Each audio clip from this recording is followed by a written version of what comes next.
তুমি প্রেমিকার পিছনে ঘোরো, 15 বছর বয়স তোমার, 20 বছর 22 বছরে বাইক লাগবে তোমার।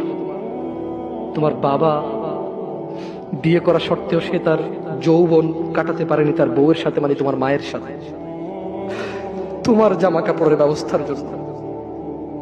তুমি বুঝো যুবক, তোমার বাবার বয়স এখন 40, সে তোমার মার কাছে আসলে আর অনুভূতি নেই, তার শক্তি কমে গেছে। তুমি বুঝবা না যুবক। 15 বছর বয়সে তুমি যত উত্তেজিত, তোমার বাবা 30 বছর বয়সে এরকম ছিল, সে আসতে পারেনি।